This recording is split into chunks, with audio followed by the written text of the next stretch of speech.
ቢቢሲ አንድ ጉዳይ ይዞ ወጥቷል። በጣም ጥሩ ሪፖርት ነው። ቢቢሲ አማርኛ አይ ቲንክ ከትግረኛው ላይ የተወሰደ ይመስለኛል። ጥሩ መረጃ ነው። ትግራይ ውስጥ ስላለው ሁኔታ ነው የሚያወራው። አፈሳ ትግራይ ውስጥ በጣም አፈሳው ተባብሷል። አንዳንድ ተጨባጭ የሆኑ መረጃዎች አሉ፣ እነሱን እነግራችኋለሁ። ግን በደንብ ሄዳችሁ ብታነቡት ደግሞ የበለጠ ጥሩ ነው። እኔ ለውይይታችን በቂ ነው ብዬ የማስበውን መረጃ ብቻ ነው የምነግራችሁ። ግን በዝርዝር ማወቅ ግን የምትፈልጉ ከሆነ በዝርዝር ስለሆነ ወላጆችን፣ ከእገታ ያመለጡ ሰዎችን፣ የአካባቢውን አስተዳደር፣ የጸጥታ አመራሮቹን እነሱን ሁሉ አነጋግሮ ያደራጀው መረጃ ነው እና ሄዳችሁ እዛ ብትሰሙት ጥሩ ነው። አንዲፍታ በሚባል የወርቅ ማውጫ በባህላዊ መንገድ ወርቅ የሚያወጡበት ቦታ ነው። ወደ 180 ወጣቶች ስራቸውን ከመጀመራቸው አስቀድመው እዛው ድንኳን ሰርተው ነው የሚያድሩት። ተነስተው ልክ ስራቸውን ሊጀምሩ ሲሉ ሰራዊቶች መጥተው ጭምብሉሉ የለበሱ ጭምር ማለት ነው አፍሰው ወሰዷቸው እና አፈሳው በጣም የተባባሰበት አይነት ሁኔታ ስለመኖሩም የሚጠቁም ነው። በአቢ አዲ በሚባል ከተማ ደግሞ እንደዚሁ በሁለት ወርቅ ማውጫ በባህላዊ መንገድ ወርቅ የሚያወጡበት አካባቢ ላይ 700 ሰዎች ወጣቶችን ማለት ነው አፍሰው ወደ ውትድርና ጭምብል የለበሱ ጭምር ማለት ነው አፋሾቹ እና በወርቅ በባህላዊ መንገድ የሚሰራበት ቦታ ላይ በቃ ዝም ብሎ ወጣቱን እያፈሱ መውሰድ ነው። የትራንስፖርት መኪኖችን ባሶችን እያስቆሙ ወጣት ያፍሳሉ። ለምሳሌ አንድ የባንክ ሰራተኛ አፍቶት ይዞት ሄዷል። ከባስ ላይ ያስወርደው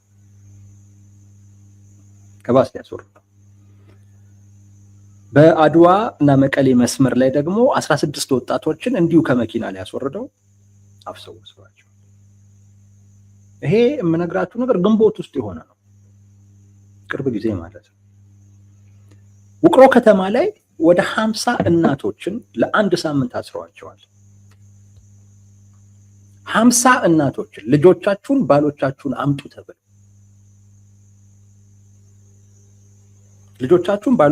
አምጡ ተብለው ወደ 50 የሚደርሱ እናቶች ታስረዋል። እቺን ትንሽ በተወሰነ ደረጃ ልንገራችሁ፣ ዋናው ጉዳያችን ይሄ ስለሆነ ማለት ነው። ውቅሮ ልጆቻችሁን ወይንም ባሎቻችሁን ለውትድርና አሰልፉ በሚል ይህንን ቅስቀሳ አልተቀበሉም የተባሉ ወደ 50 የሚጠጉ እናቶች ከግንቦት 13 2018 ጀምሮ ለአንድ ሳምንት እንደታሰሩ ቢቢሲ ገልጿል ይላል። በተለይ አጋዚ ጣቢያ ወይም ቀበሌ ማለት ነው ወላጆችን ስብሰባ አለ ብለው ይጠሯቸውና ለስብሰባ ሲመጡ ልጆቻችሁን ለውትድርና አሰልፉ ብለው እስር ቤት እና ከታሰሩት አንድ እናት ናቸው፣ ወይዘሮ ሃንሳ ይባላሉ። ይህ የሞትና የሽረት ጉዳይ ነው አሉን። በላተኛ ኃይል እየመጣብን ነው፣ ለትግራይ ድርሻችሁን አበርክቱ። ያልጀመረ ወይም ደግሞ ከአሁን በፊት ውትድርና ያልገባ ልጆቻችሁን ባሎቻችሁን አሰልፉ አሉን ይላሉ እናትየው። እና ለአቅመ አዳም የደረሰ ልጅ አለሽ ስለተባልሽ ልጅሽን ነው የፈለግነው አሏቸው። ከእኔ ጋር የለም ስላቸው ታመጪዋለሽ ብለው በአጋዚ ጣቢያ ወይም ቀበሌ ለ8 ቀናት ያለ ምግብ ቆለፉብኝ። ልጆቻችሁን ባሎቻችሁን አናመጣም ካላችሁ ፍተሻ መደረጉ አይቀሬ ነው እያሉ ያስፈራሯቸዋል። ወላጅ ተጨንቋል፣ ወላጅ ተቸግሯል ይላሉ እኚህ እናት እና እናቶች ሚስቶች ያሉበት አስጨናቂን ሁኔታ በዚህ አይነት መልኩ አስረድተዋል። ወደ 50 እናቶች። የእናቶቹን ጉዳይ ትንሽ እናቆየው። ከዛ በፊት ሁለት ጉዳይ ላይ ሐሳብ እንስጥ። በዚህ ጉዳይ ላይ የሰራዊቱን አመራር አነጋግረው ነበረ ቢቢሲ። አቶ መብራቱ ይባላሉ። አቶ መብራቱ እኛ የምናውቀው ነገር የለም ስለ አፈሳ፣ እኛ የመጣለንን ብቻ ነው የምናሰለጥነው። ስለዚህ ጉዳይ የሚያመጣውን አካል ጠይቁ፣ የሚያመጣው አካል መንግስት ነው። መንግስት ያመጣልናል፣ እኛ የመጣለንን እናሰለጥናለን ብለዋቸዋል። በዚህ ጉዳይ ላይ የተወሰነ ሀሳብ እንሰጣለን። አፈሳው ግልጽ ነው፣ ከዚህ ቀደም ተነጋግረንበታል። አፈሳው ሁለት ነገሮችን ይነግረናል። አንደኛው ቲፒኤልኤፍ ከፊት ለፊቱ የመጣውን አደጋ በምን አይነት መልኩ እንደተረዳው ማየት እንችላለን። በቃ የትግራይን ህዝብ አፍሼም ቢሆን ከፊት አሰልፌም ቢሆን ካልተወጣሁት በስተቀር በሌላ አይነት መንገድ ልወጣው አልችልም፣ ጉዳዩ በህልውና የመጣ ነው ብሎ በዛ አይነት ደረጃ ከፊት ለፊቱ የመጣውን አደጋ እንደተረዳ ያሳያል። በቃ ምርጫ የለኝም፣ አፍሼም ቢሆን በቃ የትግራይን ህዝብ ከፊት ለፊት መስዋዕትነት አስከፍዬ ካልሆነ በስተቀር ይሄን ነገር ልወጣው አልችልም ብሎ ማለቱና ከፊት ለፊቱ የመጣበትን አደጋ በዚህ ደረጃ እንደተረዳው የሚያሳይ አንዱ ያ ነው። ጭምብል የለበሱ ሰዎችም ጭምር ነው ይሄንን እያደረጉ ያሉት። እንግዲህ እነዚህ ጭምብል የለበሱ ሰዎች የሻቢያም ወታደር ሊሆኑ ይችላል፣ አይታወቅም። ምክንያቱም ወጣቱን ለማፈስ ሰራዊቱን ነው የሚጠቀሙት፣ ቲዲኤፍ የሚባለው። ቲዲኤፍ ደግሞ ማህበረሰቡ ውስጥ ነው የሚገባው። ስለዚህ ሊያዝን ይችላል እና በአግባቡ ተልእኮን ላይወጣ ይችላል እና የተወሰኑ ጭምብል የለበሱ ሰዎች ጋር አብረው ነው የሚልኳቸው። እነዛ አካላት አንደኛ ልምድ አላቸው፣ ሁለተኛ ቁጥጥር ያደርጋሉ።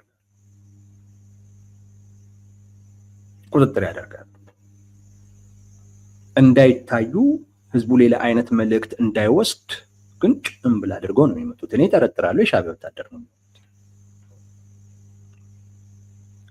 የሻቢያ ወታደር ናቸው። ጭምብል አልለብሰው አብረው የሚቀላቅሏቸው የሻቢያ ሰራዊት ናቸው። ልምዳቸውን ተጠቅመው እንዲህ ነው የሚደረገው እንዲሏቸው ነው። አንድ ሁለተኛ ጉዳይ ሰራዊቱን እየተቆጣጠሩት እዛ ጋር በአግባቡ መፈጸም ያልቻለ ተልእኮን መወጣት ያልቻለ አካል የሚቆጣጠረው አካል እንዳለ ስለሚያውቅ ሳይወድ በግዱ ተልእኮን ይወጣል። የሚያዝን ድንገት ካለ፣ የሚራራ ድንገት ካለ እሷን ዋጥ አድርጎ ተልእኮን መፈጸም ይገደዳል። የእናቶች ለቅሶ ሰራዊቱን ይረብሸዋል። እናቶች ሲያለቅሱ ይረበሻል፣ ሊተው ይችላል። ግን እዛ ጋር ጭምብል የለበሰ የሻቢያ ሰራዊት አለ፣ እሱን ያያል። ሰው ሪፖርት ስለሚያደርግበት የግድ ምን ያደርጋል? አንጀቱን ቆጥሮ እናትየውን ገፍትሮ ልጁን መንጭቆ ይወስዳል ማለት ነው። ምርጫ የለውም። ሰውን ጭምብል የሚለብሱ ሰዎች የሻቢያ ሰዎች ናቸው፣ ሌላ አይደለም። እና በዚህ ደረጃ ቲፒኤልኤፍ አደጋ ውስጥ መግባቱን ተረድቷል።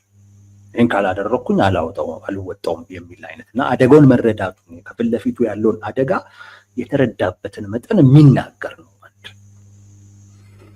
ሁለት ህዝቡ እምቢ እንዳለው አብሮት ሊቆም እንዳልፈለገ የሚያሳይ ነው። ቲፒኤልኤፍ ምንም ቢል ምዕራብ ትግራይ እኮ ነው ምንድነው ቢል ህዝቡ በፍጹም እኛ ጦርነት አንፈልግም እያለ ስለመሆኑ የሚያሳይ። ትላንት እኮ የሚለምን ወጣት እኮ ነበር፣ እንቀላቀላችሁ እያለ የሚለምን ወጣት እኮ ነበር። ዛሬስ በጭራሽ አብሬያቸው አልቆምም፣ ክዷቸዋል፣ አትመሩኝም እያለ እና ያለበትን የቅቡልነት ችግር ኪሳራ በደንብ የሚያሳይ ነው። አፈ ነው እሱ የሚያሳይ ነው። የሰራዊቱ አመራሮች የሰጡት ምላሽ በጣም የሚያሳዝነው፣ እውነቴን ነው የምላችሁ። በጣም በጣም በጣም ታስቦበት የተደረገ ምላሽ፣ ታስቦበት የተደረገ እውነታው። አንደኛ ራሱ እኮ ሰራዊቱ እኮ ነው የሚያፍሰው፣ ፖሊስ አይደለም፣ ሰራዊቱ ነው እኮ የሚያፍሰው። ሰራዊቱ ደግሞ የሚያፍሰው በሰራዊቱ አመራሮች ታዞ ነው፣ ምንም ጥያቄ የለውም። ግን ምን አለ? መንግስት ነው ይህን እያደረገ ያለው መንግስት ነው፣ እኔ አይደለሁም እያለ ነው። በሰራዊቱና በመንግስት መካከል ልዩነት አለ ተብሎ የሚታሰበውን ነገር እሷን ሽፋን አድርጎ እየተጠቀመ ነው ያለው እንጂ የሚያብሰው ራሱ ነው፣ ምንም ጥያቄ የለውም። ግን ይሄ መልስ የሰጡትን መልስ ነው የሰጡት ምላሽ በጣም የሚያሳዝን ምላሽ። አንድ ስለ ራሳቸው ይናገራል፣ ሁለተኛ ለህዝቡ የሚያስተላልፉት መልእክት አለ። አንዱ ስለ ራሳቸው የሚናገረው ነገር ታፍሶ የሚመጣውን ወጣት ታፍሶ የሚመጣውን ሰው ወይ እንደ ወንድሙ አያዮ ወይ እንደ ልጁ አያዮ ወይንም ደግሞ እንደ አንድ ትግራዋይ አያየው። ተውት፣ ሌላው እንደ አንድ ትግራዋይ አያየውም ማለት ዝም ብለን እኛ ማሰልጠን ነው ስራችን፣ የመጣልንን እናሰለጥናለን። እንደምንድን ነው የሚያየው? እንደ ቁጥር ነው የሚያየው፣ እንደ ግብአት ነው የሚያየው። እንደ ሰው እኮ ቢያየው የመጣበትን ሁኔታ ከግምት ያስገባል። ራቁቱን ሲመጣ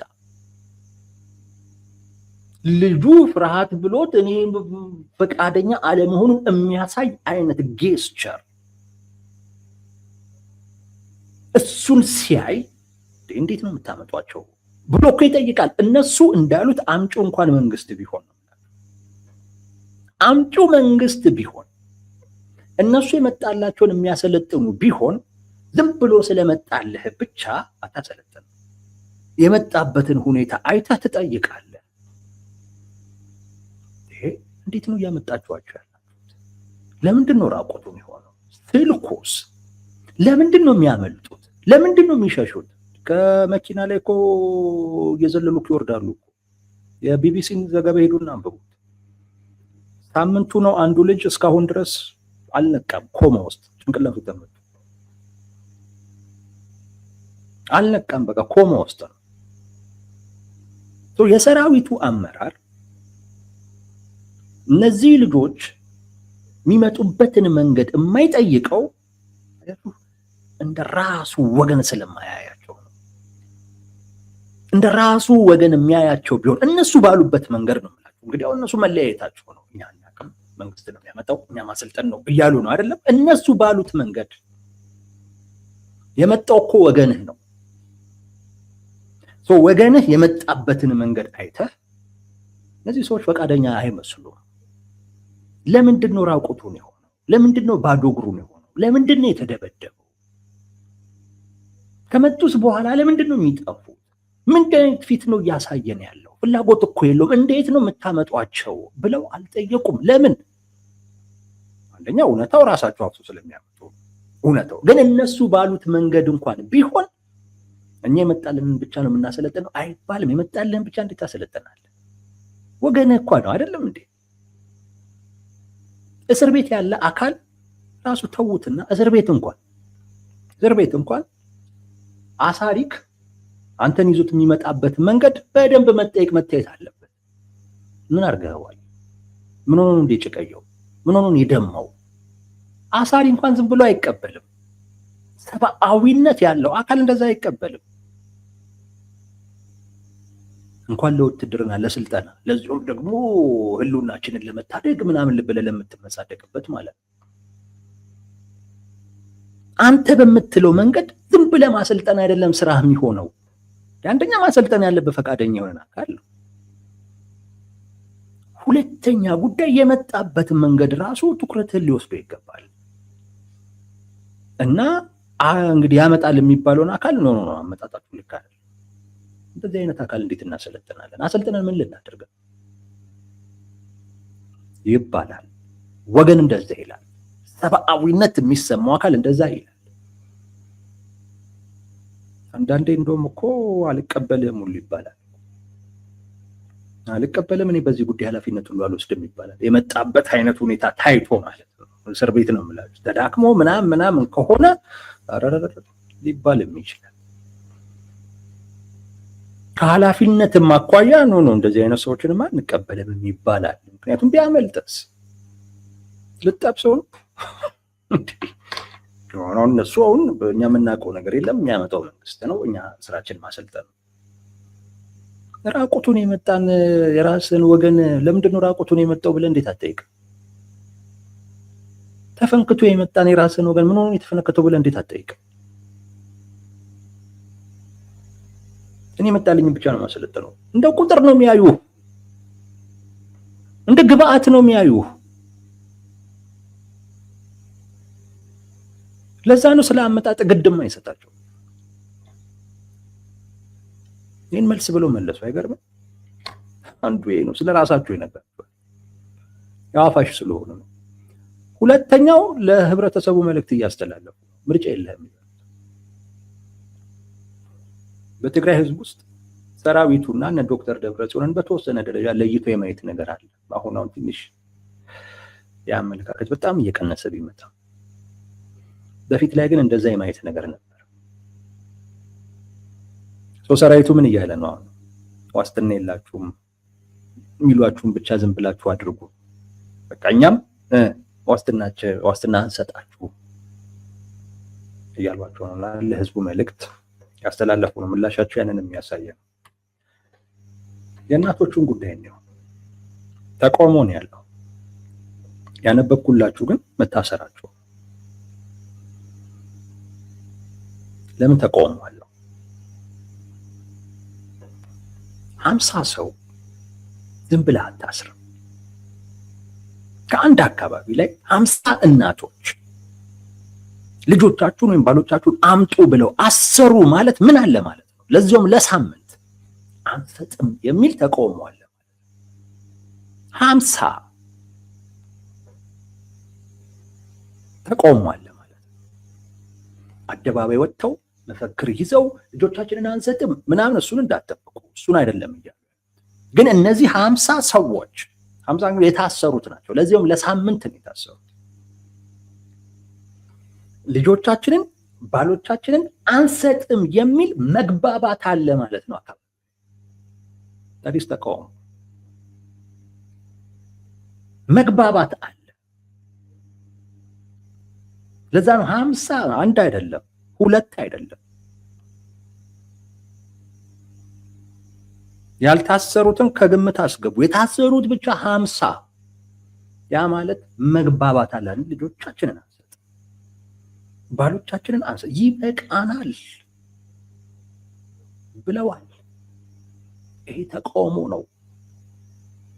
በቂ ፈርታይል ግራውንድ እኮ እዚህ ላይ እኮ ትንሽ መዝራት እኮ ነው የሚጠበቅበት። በተለይ የእናቶች ደግሞ ሲሆን እኔ ትግራይ ላይ ቲፒኤልኤፍን እንቃወማለን የሚሉ አካላቶች ከዚህ የተሻለ ግራውንድ የሚያገኙ አይመስለኝም። በቃ እዚህ ላይ ካልሰሩ የቱም ላይ አይሰራም። ወጣቱ ላይ የፈለገ ቢሰሩ ወጣቱ አማራጩ መውጣት እየሆነ ነው። አሁን ላይ ብዙ ጥቅም የለውም። በቃ ትግራይ ላይ ያለው አማራጭ መውጣት ሆኗል። የማይወጣው አካልም መውጣት የሚችልበትን አቅም ስለመፍጠር ያስባል እንጂ እዚሁ ሆኜ ለውጥ ማምጣት አለብኝ ወደሚል እንደገና ወደኋላ ልትመልሰው አትችልም። እዛ የሚቀረው አካል በቃ አማራጭ በማጣት ለቲፒኤልኤፍ ሲሳይ ነው። ይጠቅመኛል፣ ጦርነቱን ያስቀርልኛል፣ ጦርነቱን አይደግፍም የምትለው አካል ደግሞ መውጣትን ብቻ አማራጭ ያደረገ ነው። ወጣቱ ላይ መስራት እምብዛም ብዙ ጥቅም የለውም አሁን ላይ ትግራይ ውስጥ። እነዚህ እናቶች ግን መውጣት አማራጫቸው አይደለም። እነዚህ እናቶች እዛው ከመሆኑ ውጭ ሌላ አማራጭ የላቸውም። አንደኛ እናቶች ናቸው። እናቶች ከቦታ ቦታ እንደዚህ አይሄዱም። የፈለገ ነገር ይምጣ እዚሁ ሞቴን የምቀበላታለሁኝ እንጂ በዚህ እድሜማ የሚሉ ናቸው። የኢትዮጵያ እናቶች እናውቃቸዋለን። እነሱ ላይ ከሰራህ እዛው መሬት ረግጠው ብዙ ለውጥ ሊያመጡ ይችላል። ብዙ ለውጥ ሊያመጡ ይችላል። ይሄ በጣም ፈርታይል ግራውንድ ነው ለተቃውሞ። በጣም ፈርታይል ግራውንድ ነው። እነ ጌታቸው ረዳ ይሄንን እንዴት እየሰሩበት እንዳልሆነ ግራ ነው የሚገባኝ። ሰርቶ ያመጡት ነው እኔ አላውቅም። ግራ የገባኝ ለዛ ይሆናል። የተሰራ ከሆነ በደንብ መስፋፋት ያለበት ጉዳይ ነው። ግን በቃ ይሄ የእናቶቹ ይሄ አይነት ግንዛቤ ለትግል እንቅስቃሴ ልንገራችሁ። አንደኛው ቅድም እንዳልኳችሁ እናቶች መሬት ረግጠው ነው ማለት የመሄድ አማራጭ የለም። ሁለት ልጆቻችንን አንሰጥም የሚለው ጩኸት የተፈጥሮ ጩኸት ነው። የተፈጥሮ ጩኸት ነው። ከምንም ጋር ማታገናኘው። በቃ ልጆቻችንን ከምንሰጥ ብንታሰር ብንሞት እንመርጣለን የሚል የተፈጥሮ ጩኸት። እናትነት ተፈጥሮ ነው። የተፈጥሮ ጩኸት ነው ይሄ። ከሌላ ከምንም ጋር ልታገናኙ አትችልም። ከምንም ጋር ልታገናኘው የምትችለው አይደለም። እናትነት ከተፈጥሮ ጋር ነው ይያያዛል። የፈጣሪ መንፈስ ነው ያላቸው እናቶች። እናት ስትሆኑ ያን ነው የምትላበሱት። ለዛ ነው እኔ ቅድም ላይ ሴትነትና እናትነት በጣም ልዩነት አለ። እናትነት ውስጥ እኔ ወንድነት ሁሉ ያለ ይመስለኛል። ሴትነት ብቻ ሳይሆን ወንድነት ጭምር ሁሉ ያለ ይመስለኛል እኔ እናትነት ውስጥ። ልጆቻችንን አንሰጥም ሞታችንን እንመርጣለን የሚያስብላቸውም እሱ ይመስለኛል።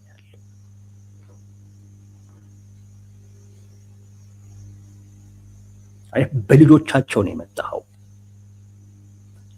ሪአክሽናቸው ተፈጥሯዊ ነው። ምንም አይፈሩ። ምንም ነገር አይፈሩ። ሳምንት ያለ ምግብ ነው ያሰሯቸው። አልሰጡም። እናት አይሰጡም። ቆራጥ ናቸው። በቃ የተፈጥሮ ጩኸት ነው የምትሏን በደንብ ያዙልኝ። ቆራጥ ናቸው እናቶች። ቶሎ አይወስኑም። ከወሰኑ ግን አይመለሱም። ይሄ የሚገርም እርሾ ነው። በቃ የሚገርም እርሾ። እነዚህ እናቶች የወሰኑ እናቶች ናቸው። ቢገሏቸው ነው የምላቸው። ቢገሏቸው ይቀየር ነገር የለው። ወጣት ተስፋ አለው ምናምን ሊለዝብ ይችላል፣ ሀሳብ ሊቀየር ይችላል። እንዳልኳችሁ ደግሞ የትግራይ ወጣት አሁን ምርጫውን መውጣት አድርጓል። ለምሳሌ ኤርትራ ውስጥ ወጣቱን ተጠቅመ ምንም የምታመጣው ለውጥ የለም። ምክንያቱም ወጣቱ የሚጠይቀ መውጣበትን አማራጭ ፈጠርልኝ ነው። እዛ ታገል አትሉም፣ ሁሉም እየወጣ ስለሆነ። ትግራይ ውስጥ ያ ነው እየሆነ ያለ። እናቶች ግን አይወጡ።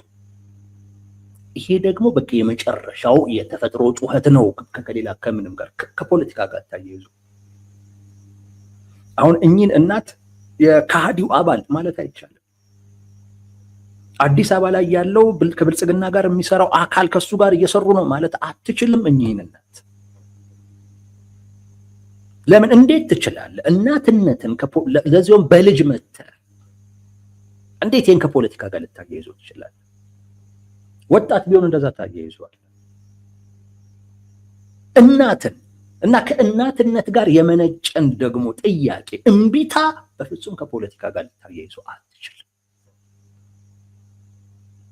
ስለዚህ እነዚህ ከሃዲዎቹ አባል ናቸው ምናምን ማለት አይቻልም። ራስን ትዝብት ውስጥ ልትጥል ካልሆነ በስተቀር አስቸጋሪ ነው። አካባቢው ላይ ላለ አስተዳደር የመጨረሻ አስቸጋሪው ነገር ይሄ የእናቶች እንቅስቃሴ ነው። ከፖለቲካ ጋር ማያያዝና ሌላውን በዚህ ማሸማቀቅ አይቻልም። ብዙ ጊዜ እናቶችን ፖለቲከኞች የሚያሸማቅቁት ልጃቸው እንዲህ ስለሆነ ነው ወይም ባላቸው እንዲህ ስለሆነ ነው ብለው ነው። ባላቸው እንትን የፖለቲካ አባል ስለሆነ ነው ወይ ልጃቸው የእንትን የፖለቲካ አባል ስለሆነ ነው ብለው ነው እናቶችን የሚያሸማቅቁት እንጂ እናትየው እንዲህ ስለሆነች ነው በሚል እናቶች አይሸማቀቁ። ማሸማቀቅ አይቻልም። እናትነትን ኢቭን ሴትነትን በተለይ ኢትዮጵያ ውስጥ የለም። የሴት ፖለቲከኛ አብዛኛው ወንድ ነው እና ሴትነትን ራሱ ከሆነ ፖለቲካ ጋር ብዙ ማያዝ አስቸጋሪ ነው። እናት ደግሞ ሲሆን በተለይ በልጅ ተመተው ደግሞ ሲሆን በፍጹም። ስለዚህ ለፖለቲካቸውም አስቸጋሪ የሚሆን አይነት ትግል ነው የሚገጥማቸው። በደንብ ሊሰራበት የሚገባ ጉዳይ ነው። ትርክትን የመቀየር አቅም አለው የእናቶች ትግል። ትርክትን ከፖለቲካ ጋር ስለማታያይዘው ትርክትን የመቀየር ትልቅ አቅም አለው። ሌላው እናትነት በአንድ ማህበረሰብ ውስጥ የሞራል መለኪያ ነው። በእናቶች ነው ሞራል የሚለካው። በተለይ ኢትዮጵያ ውስጥ እናቶች ተቃወሙት ማለት ጉዳዩ በቃ የሚያያዘው ከሞራል ጋር እና የሞራል ተጠያቂነት ውስጥ ነው የምትወድቀው። የሞራል ተጠያቂነት ውስጥ ነው የምትወድቀው። እናቶች በዚህ መጠን ልጆቻችንን አንሰጥም ብለው ተነሱ ማለት ለቲፒኤልኤፍ በጣም በጣም ከባድ ነው። በጣም አንድ እናትን እኮ ማሰር በጣም ትልቅ ዋጋ እኮ ያስከፍላል። ለምን? ከሞራል ጋር ነው ተያይዞ። እንዴት ይባላል? ለዚሁም ልጅን አልሰጥም ስላለች በጣም የሚጮህ ጉዳይ። ይሄ ትግራዋይ ስለሆንክ አይደለም፣ ኢትዮጵያም ስለሆንክ በአጠቃላይ ሰው ስለሆንክ እናትነትን ልጅሽን ካልሰጠሽኝ ብለህ ማሰር ማለት በቃ እኮ ምን ያህል የሞራል ዝቅጠት ላይ እንደደረስክ ማሳያ እኮ።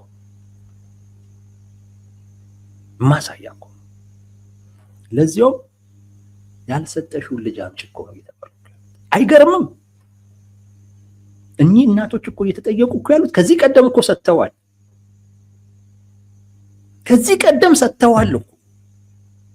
አሁን ምን የቀረሽን ልጅ አምጪ እየተባለ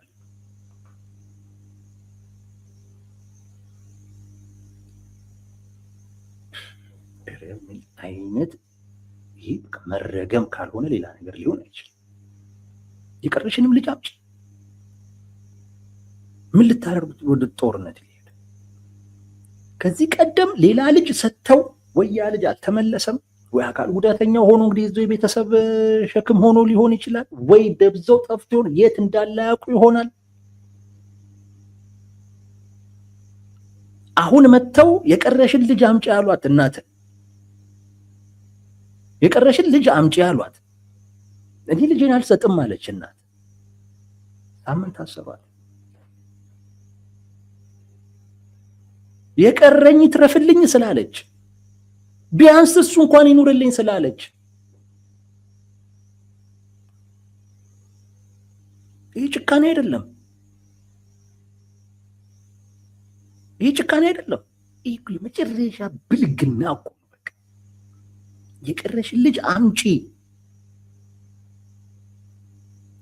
ከዚህ በኋላ እቺ እናት እውነት ልጇን ሄደው በፍተሻም ሁሉ ወስደውባት ከዛ እንደገና ይሄንን ልጇን ብታጣ ቀሪ ህይወቷን እንዴት እንደምትኖር አስቡት። እንዴት እንደምትኖር እቺ እናት አስቡት። በቃ ምንድነው ከዛ በኋላ ህይወት መሞት አይሻልም? በየዕለቱ ያጣቻቸውን ልጆች እያሰበች መኖር፣ ለዚያውም ሳትፈልግ ልጆቿ ሳይፈልጉ ፈልገው እንኳን ቢሆን ችግር እኮ የለውም።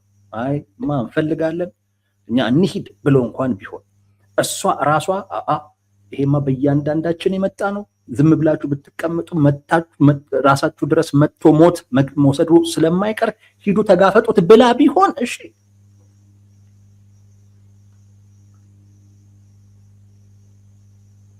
ልጅሽን አምጪ አሏት። ከዚህ ቀደም አንድ ወስደውባታል ወይ ሁለት ወስደውባታል። አሁን የቀረሽን ልጅ አምጪ፣ የቀረሽን ልጅ አምጪ። ኧረ እሱ ይትረፍልኝ፣ ቢያንስ እሱ ይኑርልኝ፣ ቢያንስ በሱ ዓለሜን ልይ፣ ቢያንስ በሱ እነሱን ላስታወስ። ሳምንት በረሃብ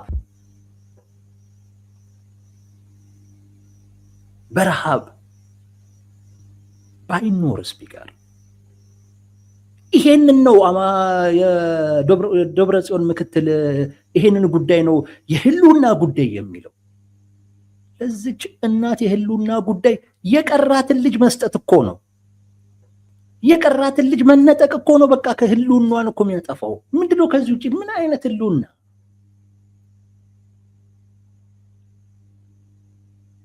ያንተ እኮ ተደብቀ እኮ ነው የተረፍከው።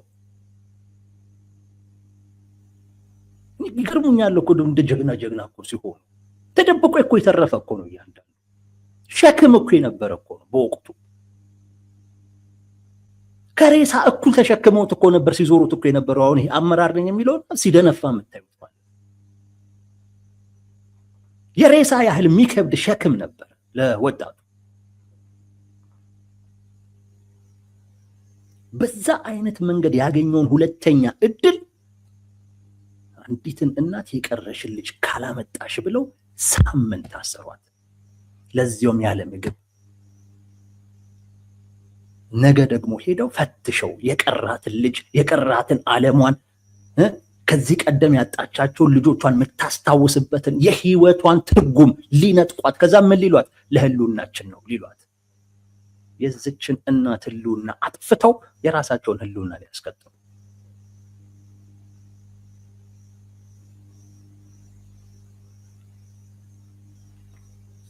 ክፉ ናቸው።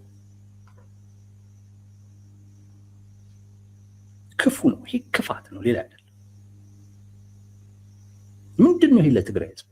ምንድነው ለዚች ለትግራይ እናት? ይሄ በዚህ የሚመጣ ውጤት ምንድነው ለዚች ለትግራይ እናት? የህልውና ጉዳይ ስለሆነ ነው ህጉን ያወጣ ነው ምናምን ነገር አለ። የአፈሳውን ህግ እናቶችን የቀራቸውን ልጆቻቸውን የሚነጥቅን ህግ ለህልውና ብለን ያወጣ ነው።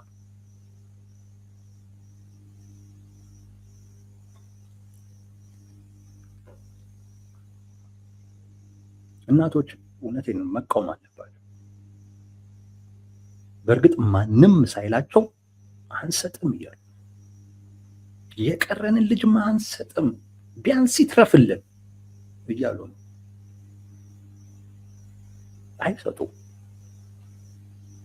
የራሱን ልጅ እያመጣ ይዋጋ። የራሱን ልጅ ነገ ከነገ ወዲያ እኮ ተሸከሙኝ እኮ ነው የሚላቸው።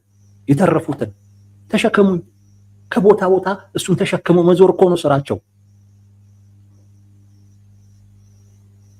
አይችሉም እኮ የሆነች እንኳን 1 ኪሎ ሜትር ዳገት መውጣት እኮ አይችሉም። 1 ኪሎ ሜትር ላለው እንዴ ራሱ ብዙ እኮ ነው 1 ኪሎ እንዴ። በቃሬዛ ተሸክሟቸው እኮ ነው ይዘዋቸው የሚወጡት። ተራራውን የሚወጡት ቁልቁለቱን የሚወርዱት።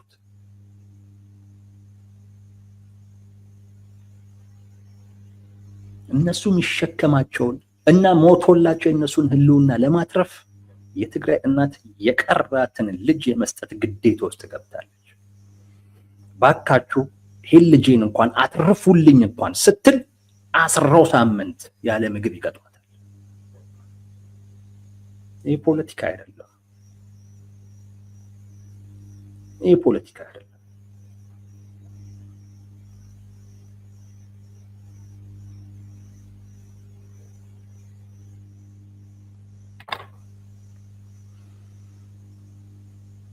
ተቋሚ ነን የምትሉ አካላት መስራት አለባቸው። ይሄ ህዝብ አማራጭ ሊኖረው ይገባል። የራሱን አማራጭ እየተጠቀመ ነው። እኔ አይ ዶንት ቲንክ ይሄ በእናንተ ስራ የመጣ አይመስለኝም። ራሳቸው ተፈጥሯዊ የሆነ በቃ የቀራቸውን ልጅ ሊነጥቋቸው ነው። ምን ያደርጉ? ጮሁ። በቃ አንሰጥም እንዴ በዛ አሉ። ከፈልጋችሁኛል እሰሩን አሉ።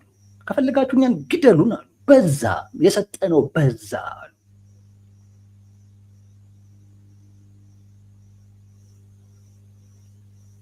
ይሄንን ጌታቸው የፈጠሩት አይደለም። ይሄ ራሱ ተፈጥሮ በቃ የእናትነት ተፈጥሮ ይዞት የመጣው ጉዳይ ነው። እዚህ ላይ መስራት ያስፈልጋል። ትግራይ ውስጥ እናቶች ከጦርነት ደጋፊነት ወደ ሰላም አስከባሪነት እየተሸጋገሩ ነው። አሁን ላይ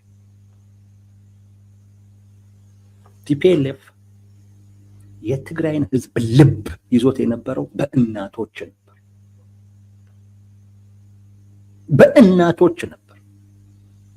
ወጣቶች ከቲፒኤልኤፍ ጎን የተሰለፉት በቲፒኤልኤፍ ዙሪያ የሆኑትና ያንን አይነት መከራና ስቃይ የተጋፈጡት በእናቶቻቸው ምክንያት ነበር። ለእናቶቻቸው ሲሉ ነበር። እናቶችን በሚዲያ የሚያሳየው እናቶችን ተናጋሪ የሚያደርገው ቲፒኤልኤፍ ለዛ ነው። የቲፒኤልኤፍ ፖለቲካ እናት ላይ ነው። እነዛ እናቶች አሁን አይ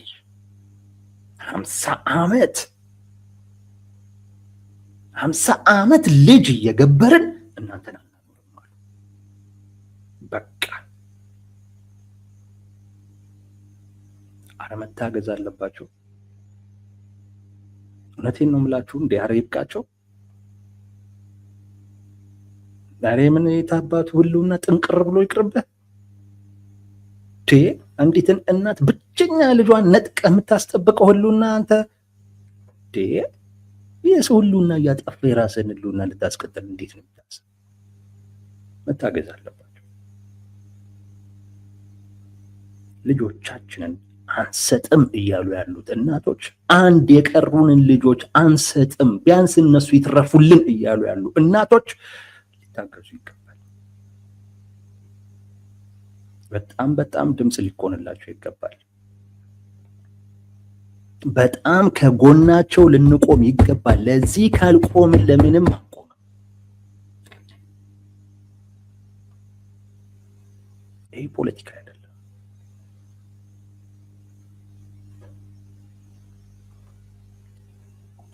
ይበቃል ለዛሬ።